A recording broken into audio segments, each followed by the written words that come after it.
Pneumonia remains a public health burden the world over. Ghana and Africa have not been spared the scourge of pneumonia, especially on newborns. Now there's hope as scientists at the Kwame Nkrumah University of Science and Technology and the Konfanochi Teaching Hospital have designed a bead to detect early stages of pneumonia. On Tech Thursday, Love FM's Kwesi Deborah interacts with lead scientist behind the innovation, Professor Daniel Ansong of the Department of Child Health, KNUST.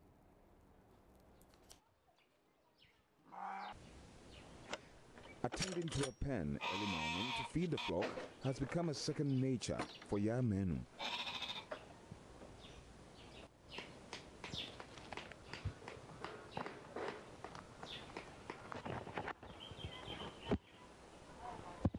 This attention was solely enjoyed by his 4-year-old son, Prince, who passed away a year ago.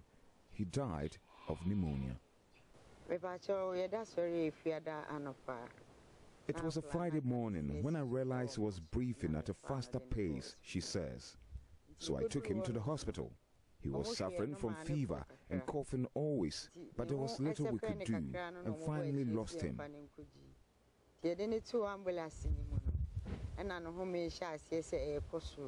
According to the WHO, pneumonia remains the leading infectious cause of death among children under 5, killing approximately 2,400 children a day. Pneumonia accounted for approximately 16% of the 5.6 million under 5 deaths, killing around 880,000 children in 2016. Most of its victims were less than 2 years old. Largely, pneumonia symptoms vary according to age, but cough, increased respiratory rate, and fever are common symptoms. Professor Daniel Ansong is with the Department of Child Health, School of Medical Sciences, KNUST. At the same time, this child, when you expose the child's chest, you would see that the child would be having other physical signs of respiratory distress.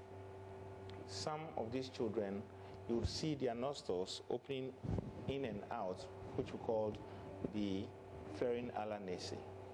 The other categories that you would see is what we call the lower chest wall indrawn, which is usually typical of the child developing the severe pneumonia. The disease is driven largely by poor access to healthcare and delay in health seeking for childhood pneumonia. These symptoms can easily be picked by the health personnel, but we have noticed that sometimes parents and caregivers ignore some of these symptoms of pneumonia, so the children are nearly unconscious and their disease has become very severe before coming to us. The scientists therefore embarked on a study aimed at training mothers who are the very core in child health care to recognize the very early signs of pneumonia and seek care promptly. With the help of the College of Art and the School of Public Health, KNUST, they have been able to come up with a bead which is culturally acceptable, therefore designed in the colors of the national flag. We try to have a hypothesis that, or a training assumption that if the mother is able to count the respiratory rate within 1 minute and it falls within the green, then his child's respiratory rate is all right for that particular beat, for that particular age. If the mother counts the beats and it falls in the golden region, then it means either the child's respiratory rate is above the normal, and therefore the mother should count again and monitor the child.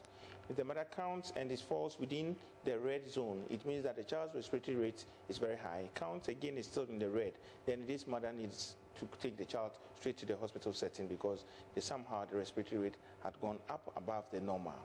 There is a flyer here that shows that above the red, then you should go to the hospital, and there is an ambulance sign on this flyer that would help the mother to be able to interpret what he's seen in these beats. Because some mothers have difficulties counting 1 minute on a clock, the scientists have come out with a sound timer to do the counting or to aid with the counting of the respiratory rate. The scientists so far have trained about 100 mothers to detect early signs of pneumonia in children on the use of the multicolored beads. The findings revealed that these mothers who are not trained health personnel at home can even recognize clinical signs of respiratory distress. They can be able to count respiratory rate. They will begin an extended study in a bigger population to get a conclusive result. Reporting for Joy News, Kwesi Deborah.